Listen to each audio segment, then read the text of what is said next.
दोस्तों यहाँ पर एक बात बोली गई है जिसमें ये बोला गया है कि जिंदगी जो है वो एक जैसी नहीं रहने वाली है। कई बार आप लोग काफी टफ लगेगी, पर लेकिन जब आप लोगों को टफ लगेगी उस टाइम पर कई सारे लोग आप लोगों को बोलेंगे कि धैर्य रखो, ठीक है, सांत्वना रखो, ये टाइम बीत जाएगा और इसके बाद में चीजें जो है वो नॉर्मल हो जाएगी। एक्चुअली इसके पीछे पूरा प्रोसीजर पता है क्या है? उस टाइम पर जो सिचुएशन होती है वो हमारे माइंड पर बहुत ज़्यादा इंपैक्ट डालती है, पर लेकिन जैसे जैसे हम लोग आगे बढ़ते हैं वो जो टाइम है वो हम लोग थोड़ा सा भूलते चले जाते हैं, तो उसके बाद में चीज़ें नॉर्मल होती चली जाती है। जैसे घर में किसी की डेथ हो जाना, जब किसी पर्टिकुलर इंसान की डेथ हो गई तो हम लोग को लगता है उस टाइम पर कि यार पता नहीं ज़िंदगी कैसे चलेगी। मुझे खुद याद है जब मेरे ताऊ जी की डेथ हुई थी, वो एक तरीके से पूरे घर में होलसेल अथॉरिटी थे। पूरा घर एक तरीके से उन्हें कहते हैं कि घर में अगर किसी की चलती है तो उनकी चलती थी, अगर वो कुछ बोल दे तो वो एक तरीके से पत्थर की लकीर हो जाती थी। तो जब उनकी डेथ हुई तो मुझे इस तरह की फीलिंग आ रही थी कि मतलब पता नहीं यार घर कैसे चलने वाला है, कैसे आगे ज़िंदगी आगे बढ़ेगी।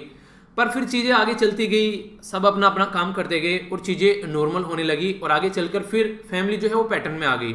यानी कि कुछ टाइम बाद फिर हम लोग चीज़ों को एक तरीके से उन्हें कहते हैं कि चीज़ें थोड़ी धुलमित होने लगी। कुछ पुरानी मेमोरी होती हैं वो थोड़ी टाइम के साथ में धुलमित होती चली जाती हैं, कुछ नई मेमोरी फॉर्मेशन होने लगती है। तो बहुत सारी चीज़ें, बहुत सारे चेंज ज़िंदगी में होते हैं और यही ज़िंदगी का चलने का तरीका भी है।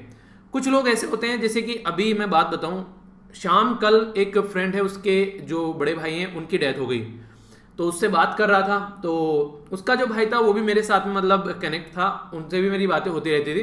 तो उसके बहुत सारी बातें ऐसी थी जो मतलब मुझे भी याद आने लगी, मतलब मैं भी इमोशनल हो गया बैठे बैठे। तो उसको समझाने से तो गया, मतलब मैं खुद ही अपने आप को सोच रहा था, मैंने कहा यार ऐसा कैसे हो गया, एकदम मतलब उन्हें सुनकर धक्का सा लगा। जो अभी कुछ दिनों पहले बात कर रहे थे हम लोग बैठे हुए, मैंने कहा कुछ ऐसा करते हैं यार, वो मतलब बहुत सारी चीज़ डिस्कस कर रहे थे। तो इस टाइम पर ऐसा लगता है कि यार ये क्या चीज़ें हैं, ठीक है, पर लेकिन असली बात यही है कि यही रियल जिंदगी है। अगर कोई इस धरती पर आया है तो वो उसको जाना है, देर या फिर सबेर, ठीक है। हम लोग क्या कर सकते हैं जब तक यहाँ पर हैं, उस लाइफ को एंजॉय कर सकते हैं। तो नहीं कहते कि गिले सिकवे हैं वो चलते रहेंगे, कोई आ रहा है कोई जा रहा है वो होता रहेगा।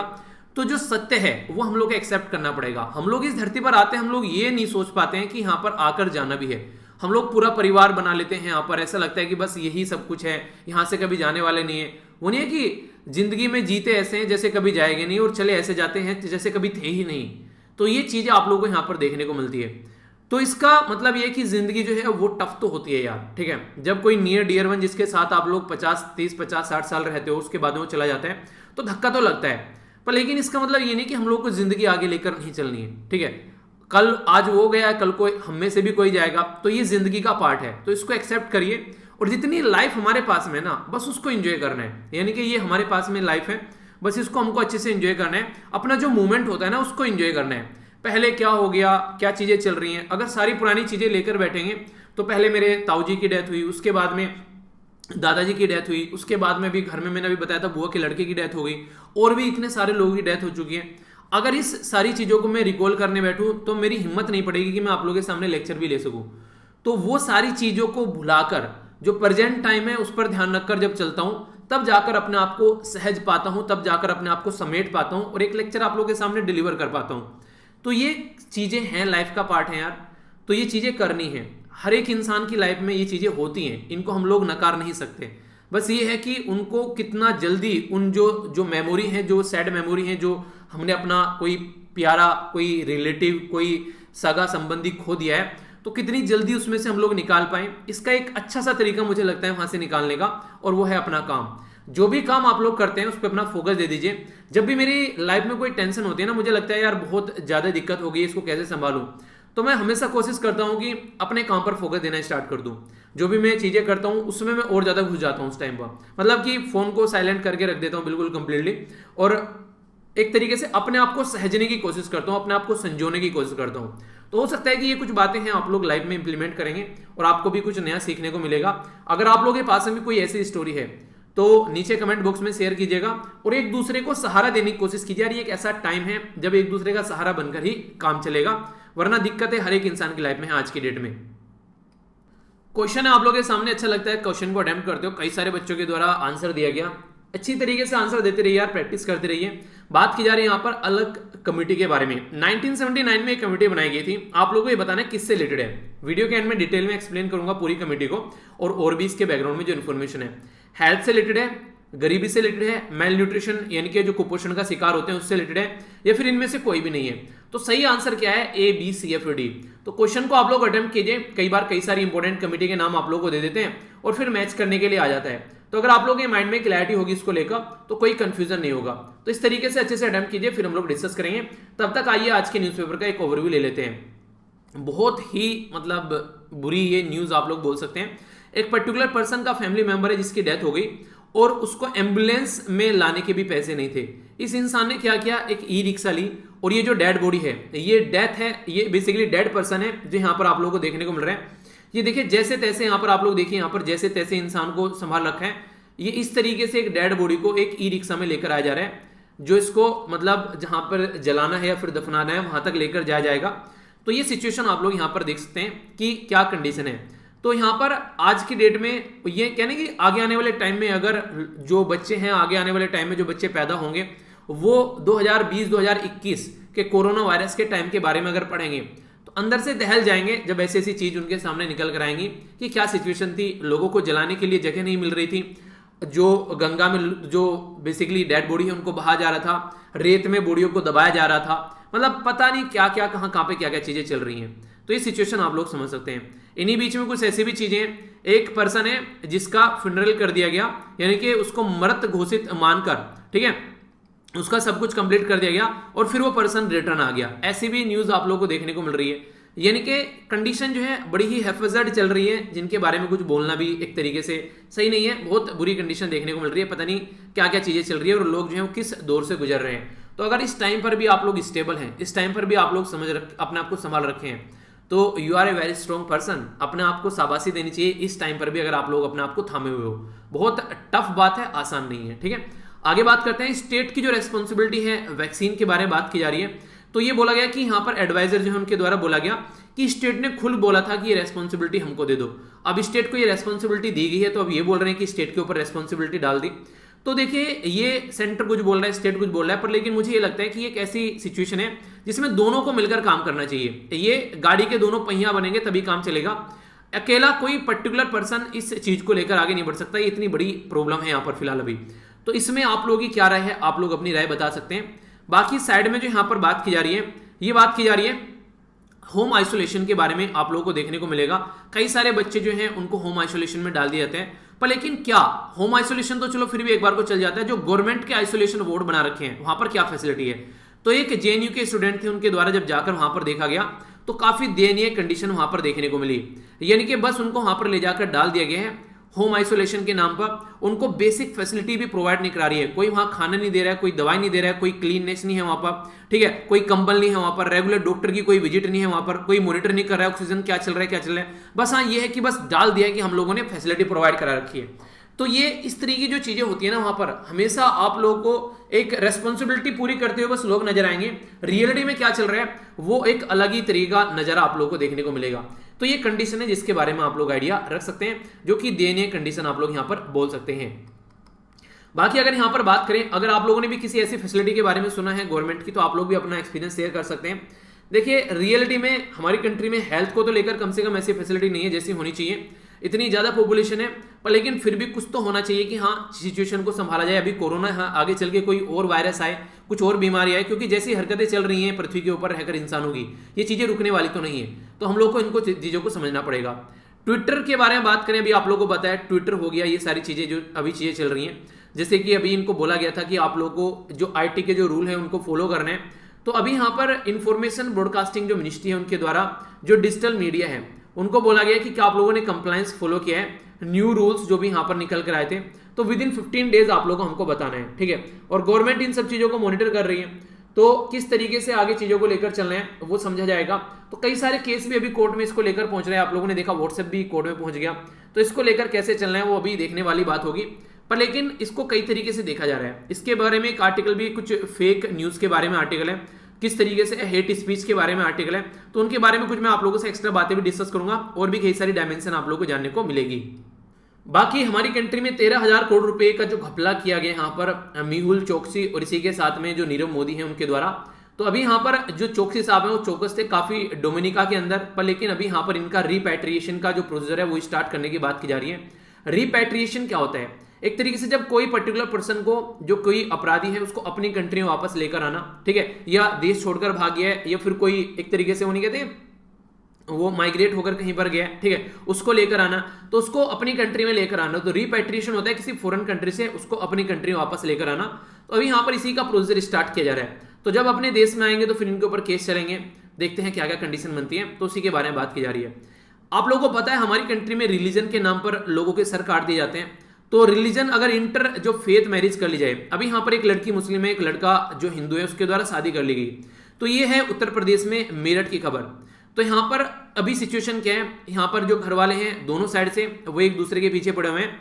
तो अभी रिसेंटली इसी को कंट्रोल करने के लिए जो मेरठ पुलिस है उसको हाईकोर्ट के द्वारा, इलाहाबाद हाईकोर्ट के द्वारा यहाँ पर बेसिकली गाइड किया गया कि यहाँ पर कोई भी हार्म नहीं होना चाहिए। देखिए अगर उनकी एज है, लड़की की एज है 19 और लड़के की भी एज इससे ज्यादा है, ठीक है, तो इस टाइम पर जब ऑलरेडी दोनों एक ऐसी एज में पहुंच चुके हैं कि इस चीज का डिसीजन ले सकते हैं, 18 साल की उम्र में आप लोग इनको ये हक दे देते हो कि आप लोग अपना वोट डाल सकते हैं, तो क्या 19 साल की उम्र में वो इंसान ये नहीं डिसाइड कर सकता है कि वो अपनी लाइफ को कैसे लेकर चले?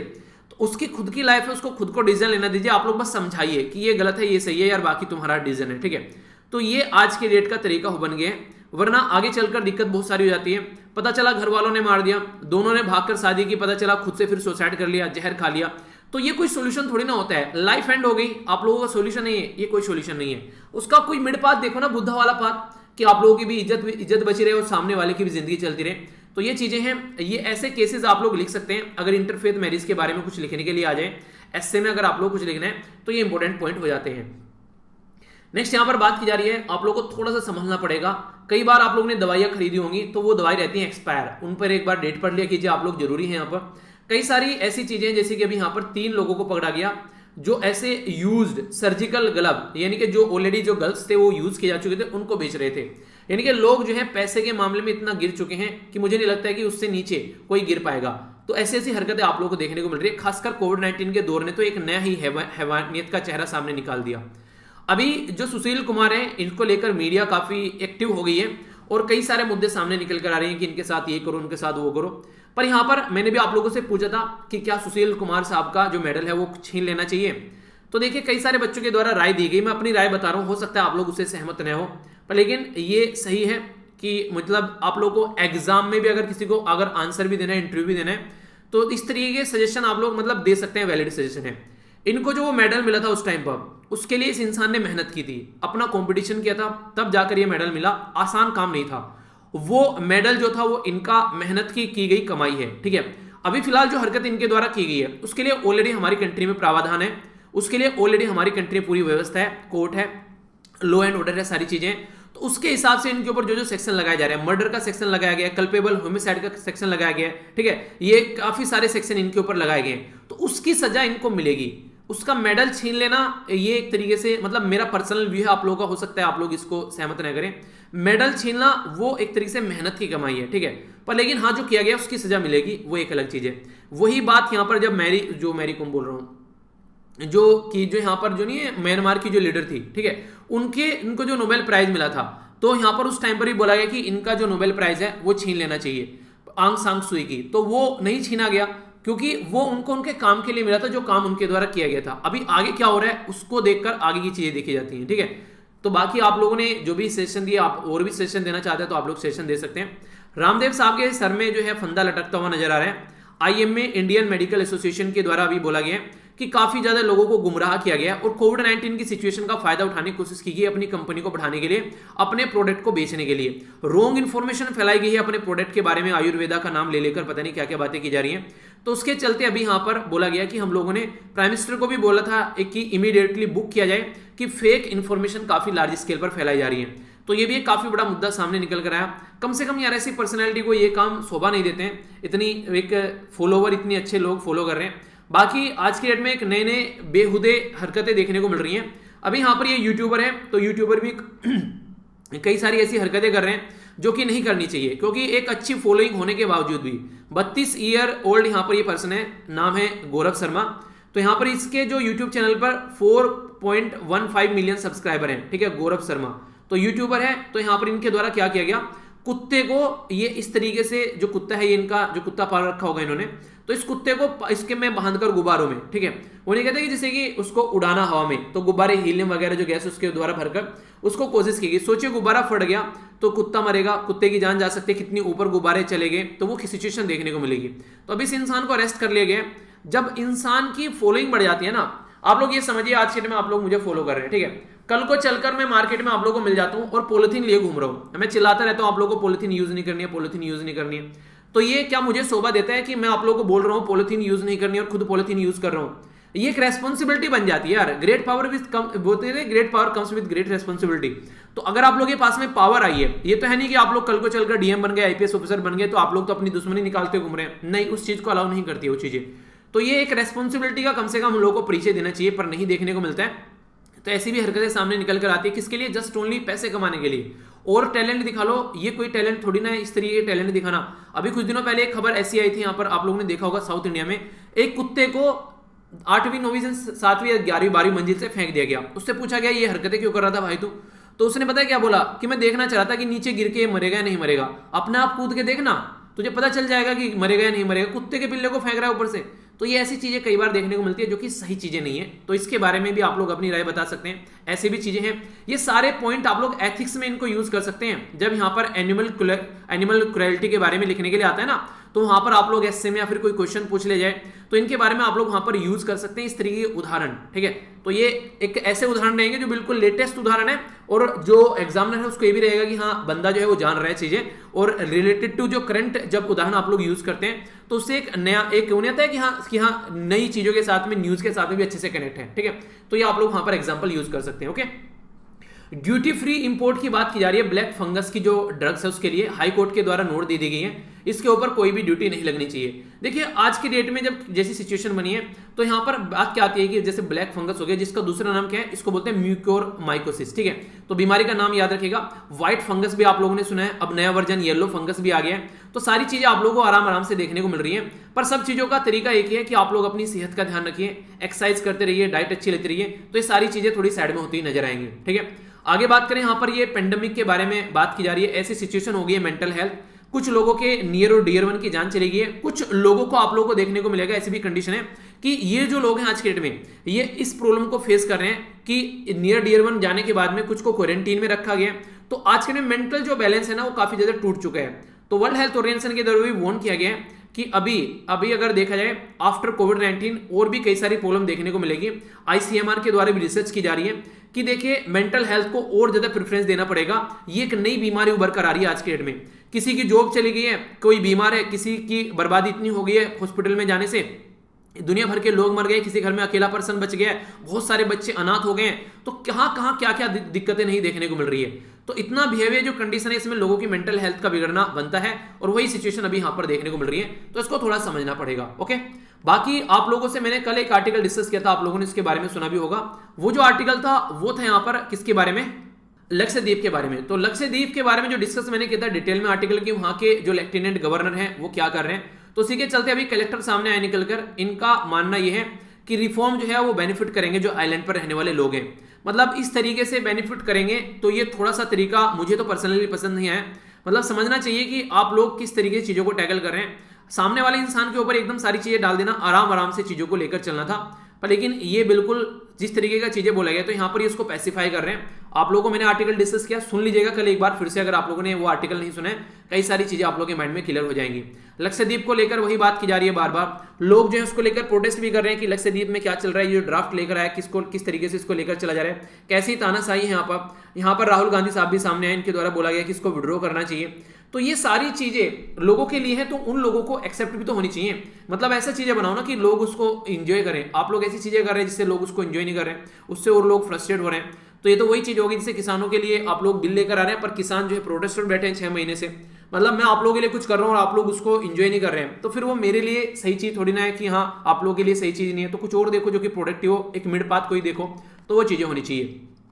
अगर आंसर राइटिंग कहीं भी आप लोग कर रहे हैं, कुछ सजेशन देना है, तो हमेशा मिड पाथ आप लोग सजेशन दे सकते हैं। ब्रिक के बारे में बात की जा रही है।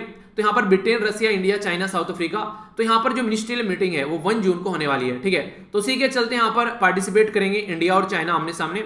कई बार तो ये बोला जाता है कि देखिए ब्रिक जो है ना अब वो आगे चल नहीं पाएगा, क्योंकि इंडिया और जो चाइना है वो दोनों पार्ट है, इंडिया जो है उधर क्वाड का पार्ट बन चुका है, जो कि चाइना का अपोजिट माना जाता है, जिसको लेकर चाइना चिल्लाता भी रहता है कि हमको टैकल करने की कोशिश की जा रही है।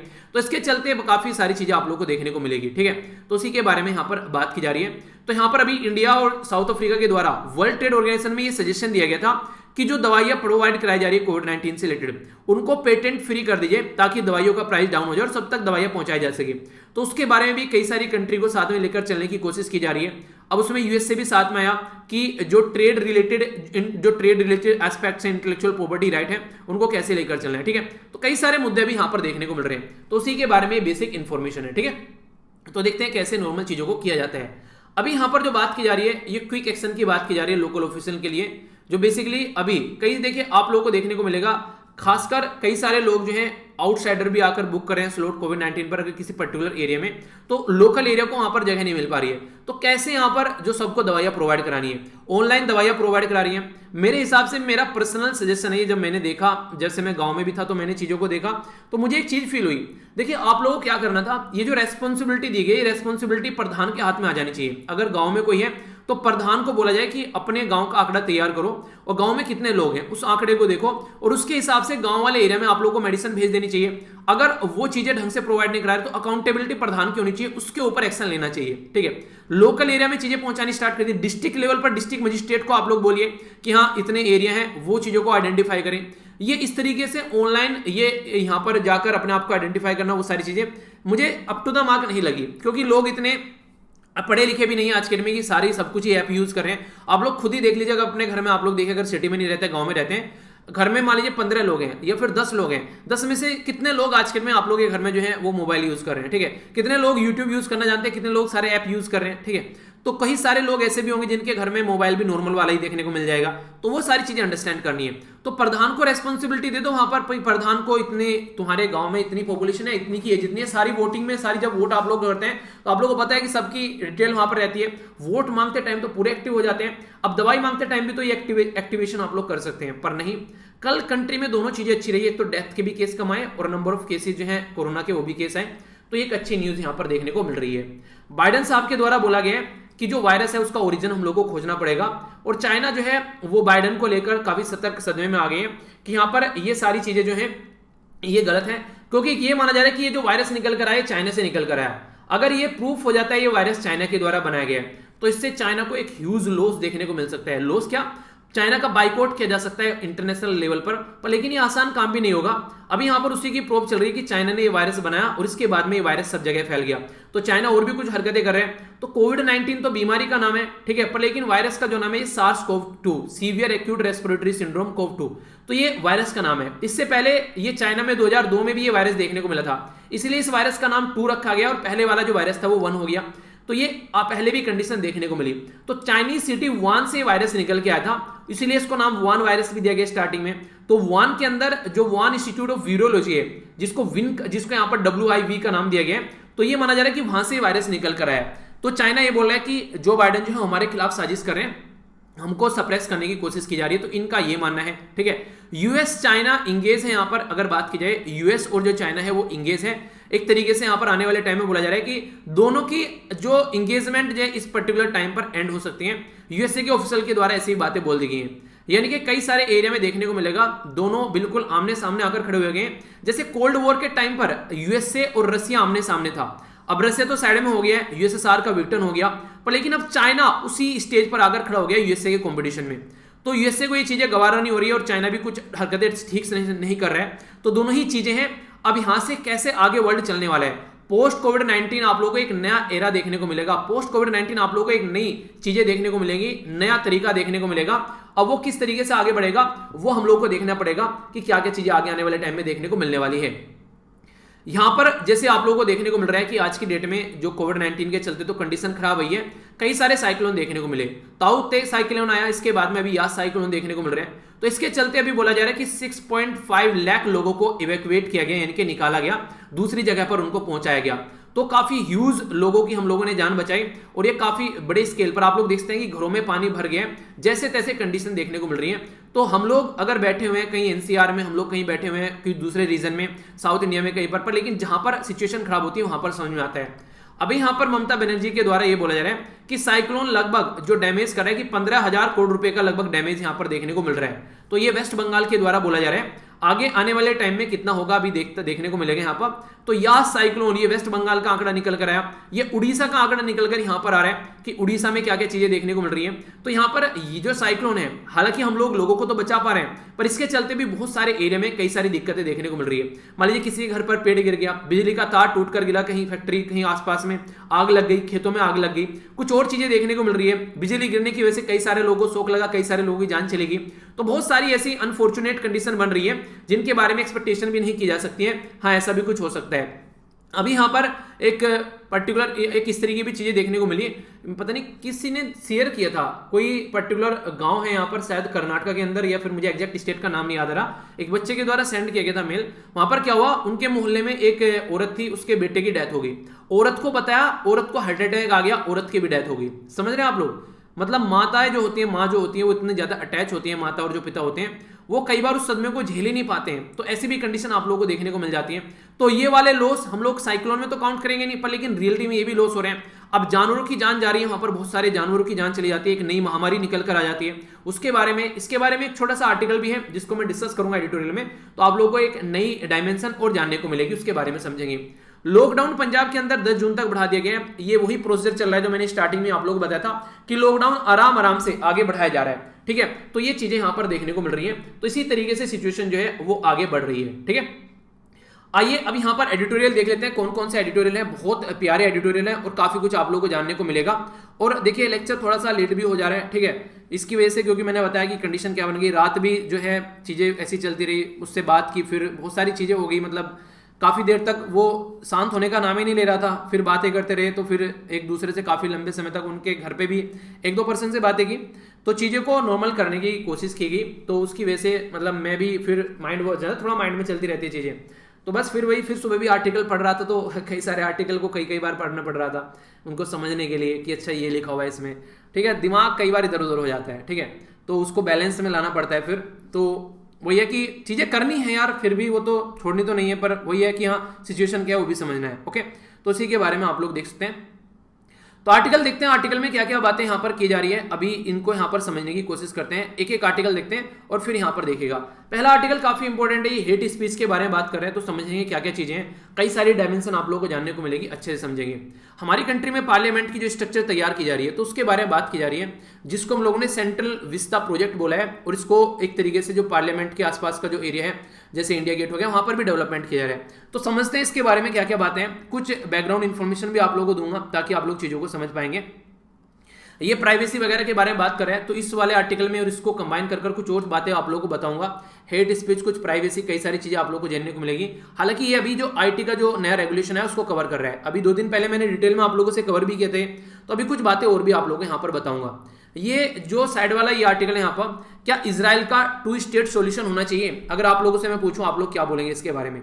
इजराइल और पैलेस्तीन का 2 स्टेट सॉल्यूशन निकल सकता है, तो उसके बारे में बात की जा रही है। अगर ये क्वेश्चन भी बन जाए कि is the 2 state solution still alive, क्या 2 स्टेट सॉल्यूशन अभी पॉसिबल है, तो उसके बारे में आप लोग क्या सोचते हैं? ये साइड वाला जो आर्टिकल है यहाँ पर ये बात कर रहे हैं वैक्सीन हेजिटेंसी के बारे में। एक तो है कि दवाई अवेलेबल नहीं है उस एरिया में, एक तो वो दिक्कत है कि दवाई बिल्कुल भी नहीं है, तो लोगों को दवाई नहीं मिलेगी। क्योंकि दवाई है पर लोग लेना नहीं चाह रहे हैं, उनको डर लग रहा है कि ये दवाई और ज्यादा नुकसान पहुंचा सकती है, वो वाली सिचुएशन खतरनाक हो जाती है। ठीक है, तो इसका मतलब ये है कि हम लोगों को अवेयर भी कराना होता है उन सब चीजों के बारे में। अगर दवाई की हेजिटेंसी होगी तो दवाई होते होते भी लोग मरना स्टार्ट हो जाएंगे, फिर भी लोग अपने आप को नहीं संभाल पाएंगे। तो दवाई ना होना एक बार को नॉर्मल कंडीशन है, पर दवाई होते होते चीजों को न संभालना वो खतरनाक लेवल हो जाता है। तो हेजिटेंसी यहाँ पर नहीं होनी चाहिए, उसके बारे में पॉजिटिव इन्फॉर्मेशन फैलनी चाहिए और कोशिश करनी चाहिए कि जितने ज्यादा सिक्योर तरीके से चीजों को आगे लेकर चला जाए उतना ही बेटर है। तो वही सारी बातें हैं कि हम लोग को सोसाइटी में सही खबर फैलानी है। साइक्लोन के बारे में बात करें तो साइक्लोन के बारे में मैं थोड़ी सी बातें आप लोगों से करना चाहूंगा। ये इंपॉर्टेंट क्वेश्चन आप लोगों से पूछ लिया जाएगा, तो ये मत बोलना क्वेश्चन कहां से आ गया। तो भाई साहब यहां से आ गया, थोड़ा सा भी ध्यान से सुनोगे तो आंसर दे पाओगे। एक रिपोर्ट है जिसका नाम है यहाँ पर ग्लोबल क्लाइमेट 2020 रिपोर्ट। ठीक है, तो ये state of global climate 2020 report जो है ये यहाँ पर किसके द्वारा प्रस्तुत की गई, तो ये पूछेंगे। तो ये है वर्ल्ड मीटरोलॉजिकल डिपार्टमेंट। इसमें क्या बताया गया? इसमें ये बताया गया कि जो साइक्लोन एम्फन आया था या और भी जो साइक्लोन आ रहे हैं कोस्टल एरिया में कितना ज्यादा वो नुकसान पहुंचा रहे हैं। तो ये बातें यहां पर बताई गई। तो उसी के बारे में बात की जा रही है कि जो एम्फन साइक्लोन है उसके चलते हमारी कंट्री में लगभग 14 बिलियन इकोनॉमिक लॉस देखने को मिला। नॉर्थ जो हमारी कंट्री में खासकर इंडिया जो ओशियन है उसके पास में जब ये साइक्लोन आया तो काफी सारे एरिया में इसका नुकसान हुआ, तो काफी ज्यादा नुकसान हुआ। तो नुकसान कैसे देखने को मिला यहाँ पर देखिए, लगभग स्टेट की जो जीडीपी है उसको बोला गया था 9.8 का नुकसान हो गया है जो यहाँ पर ये अम्फन जो साइक्लोन यहां पर देखने को मिला। ठीक है, तो ऐसी सिचुएशन आप लोग देखते हैं। और भी कई सारे यहां पर जो टोटल रिवेन्यू है वो कितना चला गया, ठीक है, सेंट्रल गवर्नमेंट का रिवेन्यू कितना मिला, क्या क्या चीजें हैं, इंडियन जीडीपी को टोटल कितना लॉस हो गया साइक्लोन की वजह से, तो वो स्टडी की गई है। तो इसी रिपोर्ट में यहां पर ये भी बताया जाता है कि कहीं साइक्लोन आता है, फ्लड आता है, अर्थक्वेक आता है, या कोई सीवियर वेदर सूखा पड़ जाता है विंटर में, वाइल्ड जैसे वाइल्ड फायर्स जंगलों में आग लग जाती है, कहीं हेल स्टॉर्म आ गया, अदर जो रीजन होते हैं उसकी वजह से अभी फिलहाल के टाइम पर जो सिचुएशन है वो खराब होती जा रही है। यानी कि पहले के कंपेयर में अभी यहां पर चीजें जो है वो काफी लार्ज स्केल पर जो है गड़बड़ होती जा रही है। और साइक्लोन इसमें सबसे ऊपर आप लोगों को देखने को मिलेगा जो नुकसान देखने को मिल रहे हैं। यहां पर 1430 बिलियन का लॉस हो गया साइक्लोन की वजह से अभी फिलहाल के टाइम पर, अगर आप लोग इसको काउंट करोगे तो। यानी कि इनकी वजह से जो मौसम खराब होने की वजह से, इन सब चीजों की वजह से जो लॉस बढ़ते जा रहे हैं वो काफी लार्ज स्केल पर आगे बढ़ते हुए जा रहे हैं। ठीक है, तो ये सिचुएशन हम लोग को अंडरस्टैंड करनी पड़ेगी और इनको कैसे नॉर्मल करना है वो अंडरस्टैंड करना पड़ेगा। तो इसी के चलते क्या करना है, देखिए अगर कोई साइक्लोन ऐसा आता है तो हम लोग को डिजास्टर मैनेजमेंट वाला जो फंड है वो फॉलो करना पड़ेगा। यानी कि किस तरीके से हम लोग को ऑर्गेनाइज करके चीजों को लेकर चलना है, मैनेज कैसे करना है, रिसोर्स आने, रेस्पॉन्सिबिलिटी प्रिपेयर करना है, रेस्पॉन्स करना है और रिकवरी करना है, तभी जाकर डिजास्टर को कंट्रोल कर पाएंगे। कहने का मतलब यह है कि सबसे पहले तो हम लोग को चीजों को लेकर प्रिपेयर रहना चाहिए। प्रिपेयर कैसे रहा जाता है, मैंने आप लोगों को बताया था कि यहां पर वार्निंग दी जाती है साइक्लोन के नाम पर। ग्रीन सिग्नल है कि कोई भी ज्यादा दिक्कत नहीं है, ऑल इज वेल। ठीक है, येलो सिग्नल हो गया कि अवेयर हो जाओ, ऑरेंज सिग्नल आ गया तो मतलब कि बी प्रिपेयर। तो बी प्रिपेयर वाली कैटेगरी में अगर हम लोग आ जाते हैं तो साइक्लोन का इंपैक्ट जो है वो थोड़ा हम लोग कम कर पाएंगे। तो यहां पर बात बोली गई है। रेड सिग्नल का मतलब है कि वार्निंग वगैरह दे दी गई, तो वो सारी चीजें आप लोगों को देखने को मिलेगी। तो कई सारी दिक्कतें यहां पर निकल कर आती हैं, तो उन्हीं के बारे में यहां पर बात की जा रही है। ठीक है, इसी के चलते साइक्लोन वेरी सीवियर है जिसमें 118 से लेकर 221 किलोमीटर पर आवर के हिसाब से स्पीड चल रही है। तो बी प्रिपेयर रहना है हम लोग को। फिर साइक्लोन आ गया तो हम लोग को रेस्पॉन्ड करना है कि कैसे टैकल करना है। ठीक है, जो लोग फंस गए, किसी की जान चली गई, किसी के घर बर्बाद हो गए, कैसे रिकवरी करनी है उसके ऊपर ध्यान देना पड़ेगा और फिर मिटिगेट करना है यहां पर चीजों को, ताकि सिचुएशन को नॉर्मल किया जा सके। तो ये 4 प्रोसीजर तो आप लोगों को फॉलो करने ही करने पड़ेंगे अगर कोई साइक्लोन आता है। तो उसी के बारे में यहां पर बात की जा रही है। तो ये अंडरस्टैंड करने वाली सिचुएशन है, हम लोग को किस तरीके चीजों को आगे लेकर चलना है। ठीक है, तो इंपॉर्टेंट है साइक्लोन के बारे में कुछ लिखने के लिए आए तो ये 4 फेज आप लोग वहां पर जरूर मेंशन कीजिएगा ताकि उसको आप लोग अच्छे से अंडरस्टैंड कर सकें। ठीक है, तो बेसिक इन्फॉर्मेशन है, इसके बारे में ध्यान रखिएगा। ओके, आइए अब आगे चलता हूं। देखिए फिर से बोल रहा हूं, लेक्चर थोड़ा सा आज आप लोगों को लेट देखने को मिल रहा है। ठीक है, अगर आप लोगों को लगे कि लेक्चर लेट होता है तो यहाँ पर आप लोग एक तरीके से अगर आज नहीं देख पाते तो अगले दिन देख लीजिए, अगर आप लोगों के टाइम टेबल में कुछ दिक्कत आती है तो। ठीक है, थोड़ा सा हो जाता है ऐसा। ये कार्टून भी है यहाँ पर, कार्टून में आप लोगों को देखने को मिलेगा। ट्विटर हो गया, इंस्टाग्राम हो गया, फेसबुक हो गया। तो ये बोला जा रहा था कि इनको अभी स्कैन करने की कोशिश की जा रही है कि हाँ इनके द्वारा चीजें फॉलो की गई है या नहीं फॉलो की गई है। तो उसी के बारे में यहाँ पर बात की जा रही है। तो उसी को लेकर यहाँ पर ये आर्टिकल था नॉर्मली, जो कि यहाँ पर बेसिकली इसके बारे में नहीं कि हमारी कंट्री में कई सारी चीजें अभी देखने को मिल रही हैं इन सब चीजों को लेकर। तो यहाँ पर सबसे पहले मैं आप लोगों से हेट स्पीच के बारे में एक आर्टिकल डिस्कस करूंगा। हेट स्पीच आप लोग कैसे डिसाइड करेंगे, आप लोग बोलिए कि फ्री स्पीच है, ठीक है, या फिर हेट स्पीच है। तो एक बहुत बड़ा मुद्दा है आज के डेट में और इसी के चलते ये क्वेश्चन भी है इसके ऊपर आप लोगों के लिए। इंडिया जो है वहां पर काफी ज्यादा पॉपुलेशन है, वर्ल्ड में दूसरे नंबर पे सबसे ज्यादा पॉपुलेशन है हमारी कंट्री में, काफी डाइवर्स कल्चर आप लोगों को देखने को मिलेगी। तो हेट स्पीच जो है काफी कॉम्प्लेक्स इशू बन जाता है यहाँ पर हमारी कंट्री में। तो इसमें डिफरेंस कैसे करना है कि फ्री स्पीच है या फिर हेट स्पीच है, तो इसके ऊपर आप लोगों को कमेंट करना है। तो इंपॉर्टेंट है, इसके बारे में थोड़ा सा याद रखिएगा। इसके बारे में कई सारी बातें मैं आप लोगों को बताऊंगा जो आप लोग अच्छे से अंडरस्टैंड कर पाएंगे। आइए पहले समझ लेते हैं न्यूज में किस लिए, पहले ये समझिए होम मिनिस्ट्री के द्वारा हमारी कंट्री में हेट स्पीच को डिफाइन करने की बात की जा रही है कि कल को कोई हेट स्पीच होती है तो उसको डिफाइन कीजिए। ब्रिटिश गवर्नमेंट पे जो हमारी कंट्री में रूल बनाए गए थे वही हम लोग फॉलो कर रहे हैं। तो अभी जो कमेटी है वो ये देखेगी कि सेपरेट ऑफेंस इसको बनाया जाए हेट स्पीच को, कि हेट स्पीच नाम की भी कोई चीज है उसके लिए अलग कैटेगरी तैयार करने की बात की जा रही है। तो हेट स्पीच इन जनरल अगर आप लोग देखेगा ये एक ऐसा वायलेंस फैलाने का तरीका है, किसी रिलीजन के बारे में कुछ आप लोगों ने बोल दिया, दो कम्युनिटी के बीच में, दो कास्ट के बीच में, दो रिलीजन वालों के बीच में लड़ाई लग गई। अगर कोई ऐसी सिचुएशन देखने को मिल रही है, आप लोगों ने किसी को गाली दी, गाली खत्म हो गई वहीं पर कोई बात नहीं है, पर वो गाली इतना बढ़ गई कि सामने वालों के बीच में लड़ाई हो गई, सर फोड़ दिए एक दूसरे के, और लोग इकट्ठा आए उन्होंने सर फोड़ दिए और चीजें आगे बढ़ गई। वो वाली चीजें नहीं होनी चाहिए। इसके बारे में पहले भी कई सारे लोगों के द्वारा बताया जा चुका है। लॉ कमीशन के द्वारा 267वीं रिपोर्ट आई थी, उसने हेट स्पीच के बारे में बताया था कि अगर दो कम्युनिटी, दो एथनिक, दो सेक्सुअल ओरिएंटेशन, रिलीजन के बीच में अगर कोई भी हेट कम्युनिटी के कोई इस तरीके का इंसाइटमेंट होता है कि गलत चीजें पहुंच जाती है, तो वो चीजें समझनी पड़ेगी। फिर वही है कि कॉन्टेक्स्ट आप लोगों को देखना है, फ्री स्पीच किस तरीके से इंपॉर्टेंट रोल प्ले कर रही है और लोगों के बीच में क्या दिक्कत देखने को मिल रही है। गाली दे दी, काम खत्म हो गया, पर लेकिन गाली देने की वजह से लोगों में लड़ाई लग गई और लोगों की जान चलेगी, तो उसका इंपैक्ट आप लोगों को अंडरस्टैंड करना पड़ेगा। ठीक है, तो ये बातें हैं यहाँ पर। रीजन क्या है यहाँ पर, अगर देखा जाए स्टीरियोटाइप थिंकिंग होती है, लोग चीजों को एक्सेप्ट करने के लिए तैयार नहीं है। ठीक है, जैसा चल रहा है वैसे ही चलने देना चाहिए।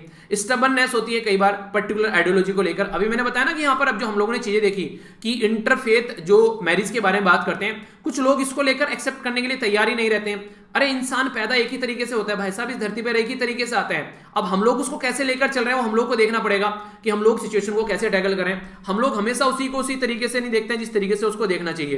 तो ये वाली कई सारी प्रॉब्लम देखने को मिलेगी यहाँ पर। ठीक है, तो ये वाली चीजें याद रखिएगा। बाकी जो प्रोविजन है इंडियन पीनल कोड के अंदर कुछ चीजें चेंज करने की बात की जाती है। ठीक है, जैसे कि यहाँ पर बोला जाता है कि 153 बी ये बोलता है कि दो ग्रुप के बीच में कोई लड़ाई अगर हो जाए तो उसको कंट्रोल कैसे करना है। यानी कि हेट स्पीच के बारे में ऐसा नहीं है कि हमारी कंट्री में बिल्कुल भी मेंशन नहीं है, मेंशन है, पर लेकिन फिलहाल अभी उसको और ज्यादा क्लियर करने की कोशिश की जा रही है। आगे अगर बात करें यहाँ पर section 295A Indian penal code का, ये रिलीजियस फीलिंग के बारे में यहाँ पर बात करता है, कैसे इसको टैकल करना है उसके बारे में देखने को मिलता है। सेक्शन 505 या सेक्शन 502 ये बात करता है इल विल के तरीके से यहाँ पर कोई कंडीशन अगर यहाँ पर एक तरीके से गलत इच्छा से किसी कम्युनिटी के बीच में लड़ाई लगवा दी। Even representation of the people act जो है वो भी यहाँ पर इसको रोकने की बात करते हैं। तो race, religion, community, caste, language के नाम पर अगर आप लोग कोई हरकतें करते हुए नजर आते हैं, रिलीजन, कम्युनिटी के नाम पर लड़ाई लगवाते हुए नजर आते हैं, तो हेट स्पीच की कैटेगरी है। पर लेकिन अभी क्या कोशिश की जा रही है, तो जैसे कि दो कमेटी के नाम आप लोग याद रखिएगा, विश्वनाथन कमेटी है यहाँ पर ये, ठीक है, और एक है यहाँ पर ये है बेजा बारू कमेटी। तो ये जो कमेटी है इनके द्वारा बोला गया कि हेट स्पीच को आप लोग कैसे आगे लेकर चल सकते हैं। तो इसमें बोला गया कि सेक्शन जो इंडियन पीनल कोड का 153 और सेक्शन 55A जो है इसमें कुछ चीजें इंसर्ट करनी चाहिए, ताकि वहां पर अगर कोई सेक्सुअल ओरिएंटेशन को लेकर कमेंट करते हैं आज के दिन में, तो हेट स्पीच नॉर्मल थोड़ी ना हो गया, किसी के खिलाफ आप लोग सोशल मीडिया पर लिख दो, जो कि अंग्रेजों के टाइम पर थोड़ी ना सोशल मीडिया हुआ करती थी। तो ये कानून तो अंग्रेजों के टाइम पे है, तो आज की डेट में उसके हिसाब से चेंज करना चाहिए। 2 साल तक का पनिशमेंट और 5,000 रुपए फाइन इस कमेटी के द्वारा बोला गया था। 2019 में ये कमेटी क्रिएट की गई थी। इसी के साथ में 2014 में एक कमेटी थी, इसने भी कुछ बातें बोलेगी कि कोई ऐसा हानिकारक ह्यूमैनिटी को नुकसान पहुंचाने वाला अगर कोई अटेम्प्ट कर रहा है तो उसको हेट स्पीच की कैटेगरी में लेकर आए। तो section 153C Indian penal code भारतीय दंड संहिता का और सेक्शन 1509 इंडियन पीनल कोड भारतीय दंड संहिता का ए, तो इसमें देखने को मिल रहा है कि अगर कोई इस तरीके की हरकतें करते हैं तो 3 साल या फिर फाइन दोनों, इसमें ऊपर वाले में 5 साल या फिर दोनों चीजें आप लोग फाइन लगा सकते हैं। तो यहाँ पर सजेशन ऑलरेडी दिए जा चुके हैं, तो आप लोग इसको कैसे लेकर चलोगे अगर ये सजेशन है तो इसके बारे में आप लोग वे फॉरवर्ड दे सकते हैं। अगर आप लोगों को बाद में कंक्लूजन लिखना है तो इस तरीके से आप लोग इसको कंक्लूड कर सकते हैं कि हमारी कंट्री में यार बहुत लार्ज स्केल पर एक मैसिव पॉपुलेशन है, वर्ल्ड में दूसरे नंबर पर सबसे ज्यादा पॉपुलस कंट्री है हमारी। तो हेट स्पीच और क्या फ्री स्पीच कैसे होने चाहिए वो काफी कॉम्प्लेक्स है इसको आइडेंटिफाई करना, पर लेकिन फिर भी हम लोग को इन चीजों के साथ में डील करना आना चाहिए। क्लियर डेफिनेशन इनकी होनी चाहिए। कल को चलकर हम लोग हेट स्पीच की वजह से दो लोगों के बीच में, दो कम्युनिटी के बीच में अगर लड़ाई हुई, किसी की जान चली जाए, तो इससे अच्छा है कि उसको डिफाइन कर दिया जाए और उसको रोका जाए। तो उसके बारे में काम करने की कोशिश की जा रही है। ठीक है, तो एक अच्छा आर्टिकल था। बाकी अगर इसके बारे में आप लोगों से बात की जाए, नेक्स्ट जो अभी हेट स्पीच की बात होगी, अभी आप लोगों से बात करता हूं दूसरे आर्टिकल के बारे में जो मैंने अभी आप लोगों से डिस्कस किया था। दूसरा आर्टिकल जो है वो किस चीज के बारे में, हमारी कंट्री में अभी नए इंफॉर्मेशन टेक्नोलॉजी रूल लेकर आए गए 2021 के। ठीक है, तो ये जो इंफॉर्मेशन टेक्नोलॉजी रूल है इनको बेसिकली अगर आप लोग इनका पूरा नाम आप लोग देखेंगे तो इनको ये बोला गया कि information technology intermediary guideline digital media ethic code rule 2021, ये इनका पूरा नाम है, जिसके ऊपर मैंने वीडियो बना रखी है, सर्च कर लीजिएगा। आप लोगों को मैंने कल भी बताया था, उसमें डिटेल में सारी चीजें बताई हैं। उसमें कुछ बेसिक इंफॉर्मेशन मैं आप लोगों को बताता हूं क्या क्या है। उसमें यह बोला गया कि अगर कोई पर्टिकुलर कुछ हेट कंटेंट यहां पर फैला रहा है किसी भी सोशल मीडिया हैंडल पर, इवन जो यूट्यूब के जो न्यूज चैनल है इन पर भी अगर कोई ऐसी हरकतें कर रहे हैं तो यहां पर उनको ये कंटेंट हटाना पड़ेगा 24 आवर के अंदर अंदर। जो प्लेटफॉर्म है उसको यहां पर इनको फॉलो करना पड़ेगा और कोई गलत इंफॉर्मेशन नहीं फैलानी है। व्हाट्सएप को ये बोला गया कि कहीं पर भी कोई चीज ओरिजिनेट होकर आ रही है तो आप लोग को बताना पड़ेगा। व्हाट्सएप ने मना कर दिया, बोला कि हमारा जो डेटा रहता है वो सारा इनक्रिप्टेड रहता है, किसने किसको भेजा है डेटा बस वही जान पाते हैं, हम लोग उसमें कुछ नहीं देखते हैं। तो ये प्राइवेसी का हनन होगा, हमारी पॉलिसी के खिलाफ है। उसके चलते यहां पर कोर्ट में मैटर पहुंच गया। तो अब उसको कैसे लेकर चलना है तो वो भी बहुत बड़ा मुद्दा यहां पर आ रखा है। तो देखिए प्राइवेसी जो है हमारी कंट्री में पार्ट 3 में आती है। अगर आप लोग फंडामेंटल राइट की बात करें, आर्टिकल 12 से लेकर आर्टिकल 35 तक, आर्टिकल 21 है जो कि राइट टू लाइफ के बारे में बात करते हैं। तो राइट टू लाइफ जो है, जब इंसान पैदा हुआ उसकी प्राइवेसी उसके साथ में पैदा हो गई, तो यहां पर प्राइवेसी जो है आर्टिकल 21 के अंदर आ गई। कब से हुई है? यहां पर 2017 से नया एडिशन किया गया, जब के एस पुत्तस्वामी केस आया। के एस पुत्तस्वामी केस ने बोला कि प्राइवेसी फंडामेंटल राइट होना चाहिए, तो उसी के चलते हमारी कंट्री में फंडामेंटल राइट बन गया। तो इसी के चलते अगर यहां पर व्हाट्सएप की किसी की चैट आप लोग पढ़ रहे हैं तो उसकी प्राइवेसी का हनन हो रहा है, तो ये भी बातें आप लोगों को देखने को मिलेगी। पर लेकिन किसी ने ऐसी हरकतें कर दी कि उसकी वजह से सोसाइटी में हार्मनी बिगड़ गई और लोगों की जान चलेगी, उसको कैसे लेकर चलोगे, तो वो चीजें आप लोग को अंडरस्टैंड करनी है। तो एक बेसिक बैलेंस की बात यहां पर निकल कर आती है, ठीक है। तो कई सारे मुद्दे यहां पर देखने को मिलते हैं जो कि हम लोग को समझने पड़ेंगे, उनके बारे में आप लोग को आइडिया भी रखना पड़ेगा, ठीक है। तो ये है यहाँ पर, अगर अभी रूल जो है उनको टाइम दिया जाए, उसके चलते कैसे चीजों को लेकर चलना है, ये कितनी गाइडलाइन फॉलो की जा रही है, तो उसको चलते अभी यहाँ पर ये है कि पहले सबको कॉन्फिडेंस में तो लेकर आओ। ये तो ऐसा हो गया कि बस गवर्नमेंट जो है चीजों को कंट्रोल करने की कोशिश कर रही है। कई सारी जो ऑर्गेनाइजेशन है वो आरोप लगा रही है कि सिटीजन के राइट को बिल्कुल ही खत्म किया जा रहा है, ठीक है, कि वो कुछ बोले कुछ समझे, उसके बारे में क्या बातें हैं वो, तो वो सारे मुद्दे यहाँ पर सामने बार बार निकल कर आ रहे हैं। आप लोगों की क्या राय है इसके बारे में, आप लोग अपनी राय बता सकते हैं। बेसिकली यहाँ पर ये चीजें समझाने की कोशिश की जा रही है, ठीक है। आइए अब चलते हैं नेक्स्ट आर्टिकल की ओर। नेक्स्ट आर्टिकल यहाँ पर बात करें किसके बारे में, ये सेंट्रल विस्टा के बारे में बात कर रहे हैं। सेंट्रल विस्टा अगर आप लोगों को बोलो तो किस तरीके से आप लोग इसको देख रहे हैं, तो आप लोगों को याद होगा एक कार्टून भी मैंने आप लोगों को दिखाया था। यहाँ पर ये कार्टून में बेसिकली नीचे तो लोग मर रहे हैं, ये दिखाने की कोशिश की गई थी। द हिंदू न्यूज़पेपर का ही कार्टून था, और गवर्नमेंट जो है ये ऑक्सीजन सिलेंडर इनको नहीं मिल रहे हैं, ऑक्सीजन सिलेंडर का यूज करके उड़ी जा रही है ऊपर ऊपर को। यहाँ पर किस तरीके से हम लोग को अपना जो पूरा करना है सेंट्रल विस्टा, उसके ऊपर फोकस है। ये भी पिक्चर काफी ज्यादा वायरल हुई थी कि ये बीच में पार्लियामेंट बनाई जा रही है पूरा तिकोनी कार में, और आसपास में अर्थियां जल रही है पूरे देश में, यानी कि गवर्नमेंट का प्रोजेक्ट कंटिन्यू है और यहाँ पर ये चीजें हैं।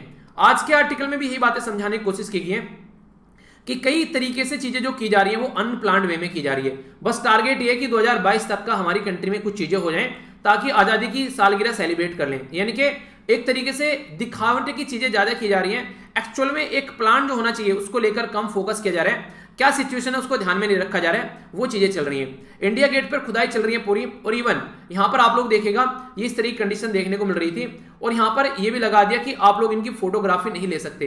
यानी कि ऐसे भी यहां पर पंपलेट लगा दिए कि आप लोग फोटोग्राफी नहीं ले सकते, जब ये मीडिया पर चीजें वायरल हो गई कि जो जो चीजें यहां पर देखने को मिल रही है। तो उसके चलते कई सारी बातें सामने निकल कर आई। इनके द्वारा भी बोला गया था कि ये जो हमारी कंट्री में जो कई सारे म्यूजियम वगैरह हैं, कई सारी जो इस तरह की गैलरी हैं, उनका भी चीजें जो है उनको भी बनाया जाएगा, फिर से रीडेवलप किया जाएगा। तो मैंने बताया भी था कि कुछ ऐसी चीजें रखी हुई हैं, अगर उनको टच भी करेंगे तो वो वहां पर टूट फूट सकती हैं। कुछ ऐसी चीजें रखी रहती हैं म्यूजियम वगैरह के अंदर। तो पहले यहां पर ऐसा दिख रहा था, अभी यहां पर इस तरीके का दिख रहा है। तो ये तो उस टाइम पर है जब पेंडेमिक चल रहा है। तो क्या रियलिटी में हम लोगों को ये इस टाइम पर चीजें कंटिन्यू रखनी है जब और सारे रिसोर्सेज थे? ये इंपॉर्टेंट है, बहुत ज्यादा इंपॉर्टेंट है कंट्री की इंफ्रास्ट्रक्चर को डेवलप करना। तो घुमा फिराकर वही बात की जा रही है, थोड़ा सा टाइम लेकर चीजों को और प्लान वे में किया जाता तो ज्यादा बेटर रहता। यहां पर जब ये पिक्चर लगा दी गई कि फोटोग्राफी प्रोहिबिटेड कर दी गई है, तो ये भी बोला गया यहाँ पर कि एक तरीके से गवर्नमेंट जो है वो इनटॉलरेंस हो रही है, अगर कोई प्रोटेस्ट भी कर रहा है तो उसको भी एक्सेप्ट करने के लिए तैयार नहीं है। तो यहाँ पर बैन लगा दिया गया फोटो लेने से भी, पर ये नहीं देखा जा रहा है कि रिक्वायरमेंट क्या है अब यहाँ पर। तो थोड़ा सा बेसिक इन्फॉर्मेशन मैं आप लोगों को बता दूं, बैकग्राउंड में क्वेश्चन पूछ ले जाते हैं। हमारी कंट्री में जो सेंट्रल विस्टा जो पार्लियामेंट का आसपास वाला एरिया, जैसे कि राष्ट्रपति भवन हो गया, पार्लियामेंट हो गया, north building, South Block, India Gate, या नेशनल जो आर्किव है यहाँ पर, ये सारी चीजें, तो ये सारी चीजें सेंट्रल विस्टा में आती है नॉर्मली। 1911 में किंग जॉर्ज 5 जब दिल्ली दरबार सजाया गया हमारी कंट्री में, एक ग्रांड असेंबली देखने को मिली, तो कोलकाता से दिल्ली कैपिटल को ट्रांसफर किया गया। तो उस टाइम पर यहाँ पर इनका राज तिलक किया गया किंग जॉर्ज 5 का, क्योंकि हमारी कंट्री एक कॉलोनी थी दूसरे देश की, तो उसी के हिसाब से सारे काम किए जा रहे थे। तो उस टाइम पर सारी चीजें देखने को मिली। ये जो चीजें बनाई गई थी, दो इंसानों के द्वारा काम किया गया, एक तो थे एडविन लुटियन और दूसरे थे यहाँ पर हार्बर बेकर। तो इनके द्वारा ये सारी चीजें बनाई गई। तो यहाँ पर जो हार्बर बेकर थे, यहाँ पर इनके द्वारा जो यूनियन जो बिल्डिंग है साउथ अफ्रीका की, वो भी इनके द्वारा बनाई गई, जो कि पेरिटोरिया के अंदर है। यानी कि ऐसा नहीं कि हमारी ही पार्लियामेंट इनके द्वारा बनाई गई है, इनके द्वारा और कंट्री में भी काम किया गया है। पार्लियामेंट हाउस जो है लुटियन और बेकर के द्वारा बनाया गया, राष्ट्रपति भवन एडविन लुटियन के द्वारा, और सेक्रेटरिएट की जो बिल्डिंग है वो हार्बर्ट बेकर के द्वारा बनाई गई। तो ये पूरा जो डिजाइन किया गया, शानदार तरीके का जो फॉर्मेशन आज के डेट में आप लोगों को देखने को मिलता है, ये उस टाइम पर हमारी कंट्री में बेसिकली डिजाइन किया गया था, जब आज के डेट में इसको धरोहर की तरीके से आप लोग देख सकते हैं। ठीक है, तो आज की डेट में हम लोग को इसको ऐसे देखना चाहिए कि आने वाले टाइम पे जो जनरेशन होगी उनके लिए कल्चर धरोहर है। पर लेकिन इनको तोड़ फोड़ कर कई सारे एरिया को फिर से रिडेवलप किया जा रहा है। हाँ, कुछ एरिया को सहज कर रखा जाने की कोशिश की जा रही है, पर लेकिन एक तरीके से ऐसा राजन यहाँ पर ये बोल रहे हैं कि एक प्लान्ड वे में होना चाहिए, एक प्रॉपर वे में चीजें होनी चाहिए, तो वो प्लान यहाँ पर देखने को मिल रहा है। एक जल्दबाजी दिख रही है चीजों को लेकर, जो चीजें चलनी चाहिए उस तरीके से उसको लेकर नहीं चला जा रहा है, सिचुएशन जैसी होनी चाहिए उसको देखकर नहीं चला जा रहा है। और वैसे तो दिल्ली में जरा सा भी कुछ हो जाए इन्वायरमेंट के बारे में बात करने लगते हैं, ठीक है, हम लोग कुछ ना कुछ बोलने लगते हैं। सारे क्लियरेंस मिल भी गए यहाँ पर, गवर्नमेंट काम कर रही है तो सारे क्लियरेंस मिल गए यहाँ पर। कोई इन्वायरमेंट इंपैक्ट असेसमेंट कहाँ गया उसके बारे में कोई बात नहीं कर रहे हैं। किस तरीके से आप लोग यहाँ पर ये चीजें देख रहे हैं, मतलब सारी चीजें साइड में रख दी गई यहाँ पर बस कंस्ट्रक्शन के करने के लिए, तो इसको चलते क्रिटिसाइज यहाँ पर किया जा रहा है। पर लेकिन रिक्वायरमेंट है वो एक अलग बात है। तो यहाँ पर अभी जो कोरोना वायरस की वजह से जो हेल्थ क्राइसिस देखने को मिल रहा है, इकोनॉमिक, सोशल और पॉलिटिकल हर एक स्फीयर पर इसके द्वारा इंपैक्ट डाला गया है। तो गवर्नमेंट जो है इस प्रोजेक्ट को थोड़े टाइम के लिए सस्पेंड कर सकती है।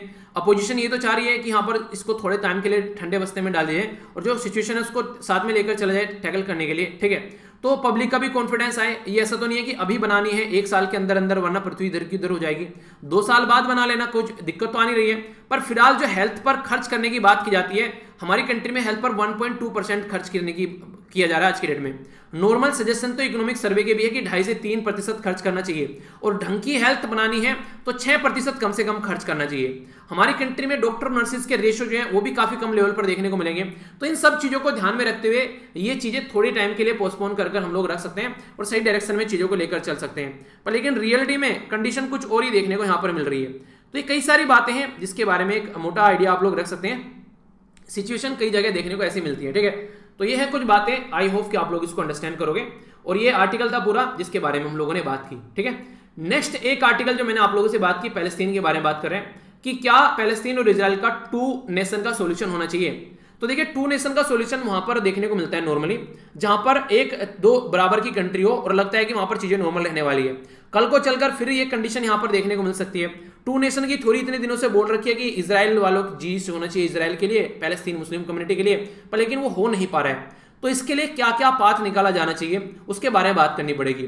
देखिए ये जरूरी है, जितना ज्यादा नरसंहार यहां पर हो रहा है उसको रोकना काफी ज्यादा जरूरी है। इंडिया ने अभी यहां पर सपोर्ट किया पैलेस्तीन को, क्योंकि नॉर्मली यहां पर पैलेस्तीन ही था पहले, आकर कौन बसा, आकर बसा इजराइल, ठीक है। तो इजराइल ने यहां पर पूरा एरिया जो है वो यहां पर जिस तरीके से आकर अपनी जगह बनाई गई, कुछ जमीन खरीदी गई, कुछ यहां पर जिस तरीके से पूरा माहौल बना, ज्यूस कम्युनिटी इतर बितर थी पूरे ऑल ओवर वर्ल्ड में। पर लेकिन उनको लगा कि यार एक कोई पोजीशन ऐसी होनी चाहिए जहां पर हम लोग रहकर आकर रह सकें और अपना देश बना सकें। आज की डेट में यहां पर कुछ ऐसा पैलेस्तीन बन चुका है कि इजराइल का जो कुछ ऐसा इजराइल बन चुका है कि पैलेस्तीन का अस्तित्व ही खत्म होता हुआ जा रहा है। तो यहां पर हम लोगों को ये देखना है कि इन दोनों कंट्री को कैसे बसाना है। क्या ये पॉसिबल है इस टाइम पर इन दोनों कंट्री को प्रॉपर वे में बसाना और 2 नेशन की थ्योरी को आगे लेकर चलना, जो कि अब तक एक्सेप्ट नहीं की जा रही है। तो कैसे काम चलेगा यहाँ पर, कल को फिर से कुछ ना कुछ दिक्कतें देखने को मिलेगी। जैसे हमारी कंट्री में अगर आप लोग देखिए, जो अभी विवाद था राम जन्मभूमि का, ठीक है, तो वहां पर मंदिर बना दिया गया, ठीक है, मस्जिद के लिए दूसरी जगह दे दी गई। तो इसके चलते अगर पता चलता है कि बराबर में ही मस्जिद बना दी, कल को फिर कोई ना कोई झड़प क्रिएट की जा सकती थी। क्योंकि अगर बात करें जो इस मुद्दे के ऊपर रोटियां सेकते हैं वो तो हमेशा अपना फायदा उठाने के सोचते रहते हैं। जब जब इलेक्शन का कोई मुद्दा आया, हिंदू और मुस्लिम वोट को डिवाइड करने की कोशिश की, तो हरकतें देखने को मिल सकती थी। पर लेकिन फिलहाल चीजें बिल्कुल सेपरेट कर दी गई सुप्रीम कोर्ट के डिसीजन के बाद में, तो ये कहीं ना कहीं एक शांति बनाकर रखी जा सकती है, ठीक है। तो वहां पर उन्होंने शानदार मंदिर बनाने का काम कर दिया, मुस्लिम कम्युनिटी ने अपने हिसाब से चीजें बनाने काम कर दी, तो वो चीजें सारी थी। तो वहां पर अगर उसी जगह पर दोनों को जगह दी जाती कट कर करके, आधे तुम ले लो आधे तुम ले लो, तो फिर झड़पें देखने को मिल सकती थी। अब इसके लिए क्या सोल्यूशन किया जा सकता है, क्या इजराइल को ही यहां पर अलाउ कर दिया जाए, पैलेस्तीन के लिए कुछ और देखा जाए। पर लेकिन यहां पर पहले से पैलेस्तीन था, क्या करना चाहिए उसके चलते। तो बहुत सारे मुद्दे ऐसे हैं जिनको डिस्कस करना चाहिए, इंटरनेशनल कम्युनिटी को सामने आकर आना चाहिए और किस तरीके से इसका सोल्यूशन निकालना है वो समझना चाहिए। दोनों को कैसे शांति में रखा जा सकता है उसका भी कुछ ना कुछ यहां पर सिस्टम लेकर चलना पड़ेगा, क्योंकि फिलहाल जो है जरा जरा से मुद्दों पर लड़ाई होती है और दुनिया भर के बूढ़े बच्चों तक की जान चली जाती है। तो this is not the way forward, तो इसका वे फॉरवर्ड ढूंढना पड़ेगा। तो इसी के बारे में कई सारी बातें यहां पर डिस्कस की जा रही है। बाकी ये जो रीजन है फतेह कंट्रोल है और ये जो रीजन है हमास कंट्रोल है, यानी कि वेस्ट बैंक जो है वो फतेह के कंट्रोल में है और ये नीचे वाला रीजन जो है हमास के कंट्रोल में आप लोगों को देखने को मिलेगा। इसको गाजा स्ट्रिप बोलते हैं। तो गाजा स्ट्रिप और भी इजराइल के बीच में झड़प देखने को मिल रही है। गाजा स्ट्रिप के जितने भी रॉकेट जाते हैं इजराइल अपने आप को बचा लेता है, आयरन डोम करके उनका एक सिस्टम है उसके चलते। पर लेकिन यहाँ पर कंडीशन आप लोगों को देखने को मिलेगी, जरा सी देर में दुनिया भर के लोग मर जाते हैं। तो कैसे इनमें नॉर्मल से लेकर आनी है वो समझना पड़ेगा। और ये सारा जो काम चल रहा है वेस्ट एशिया के अंदर चल रहा है, यानी कि इजराइल और जो पैलेस्तीन है ये एशिया के अंदर ही आते हैं। तो ये पॉइंट आप लोग याद रखना। तो ये एशिया, इसको ईस्ट एशिया बोलते हैं, इसको नॉर्थ एशिया, इसको सेंट्रल एशिया और इसको साउथ ईस्ट एशिया, और ये हो गया साउथ एशिया। तो इसी में ये सारे मुद्दे चल रहे हैं, ठीक है। तो ये बेसिक इंफॉर्मेशन हो गई। बाकी ये क्वेश्चन मैंने आप लोगों से पूछा था, तो इसका आंसर है बी, पुअर्टी है इसका आंसर। यहां पर इसके लिए कमेटी बनाएगी। देखिए गरीबी का मतलब क्या है, अगर वर्ल्ड बैंक की डेफिनेशन में आप लोगों को दूं कि गरीबी क्या है, तो आप लोग अगर समझिएगा तो गरीबी एक ऐसी चीज है जिसमें इंसान को बेसिक जो फैसिलिटी है वो भी नहीं मिल पाती है। खाने के लिए खाना नहीं मिल पा रहा है, पीने के लिए पानी नहीं मिल पा रहा है, रहने के लिए घर नहीं मिल पा रहा है, ठीक है। डे बाय डे की जिंदगी भी नहीं चल पा रही है, उसकी सर्वाइवल नहीं हो पा रहा है, एक डिग्निटी वाली लाइफ नहीं हो पा रही है। तो इसी के लीजिए यहाँ पर अलग कमेटी बनाई गई थी 1979 में, और इसने न्यूट्रिशनल रिक्वायरमेंट के बेस पर यहाँ पर ये बोला कि उनकी पुअर्टी गरीबी देखी जाए रूरल और अर्बन एरिया में, यानी कितना खाने के लिए उनको चीजें मिल पाती है। तो प्राइस जो था यहाँ पर वो इन्फ्लेशन अगर बढ़ जाता है तो उनकी जो गरीबी है वो देखनी पड़ेगी, कितना हम लोग उनके लिए फैसिलिटी प्रोवाइड करा पा रहे हैं। तो ये बेसिक मुद्दा आप लोग यहाँ पर देखने को मिल रहा है, ठीक है। तो यार लेक्चर थोड़ा लेट हो गया, चीज़ें आप लोगों को मैंने बताई थी जिस वजह से चीज़ें चल रही हैं। बाकी लेक्चर कैसा लगा आप लोगों को, इसमें रेट जरूर दीजिएगा, 10 में से कितने मार्क्स देंगे फीडबैक जरूर दीजिएगा, और पीडीएफ यहाँ से जाकर डाउनलोड कर लेना, ठीक है। कम्युनिटी में जो क्वेश्चन पोस्ट करता हूँ उनके आंसर जरूर दिया कीजिए, और अपने पास आसपास सफाई रखिए, पानी और पेड़ पौधों को सेव कीजिए। नेक्स्ट लेक्चर में मिलता हूँ, तब तक के लिए जय हिंद।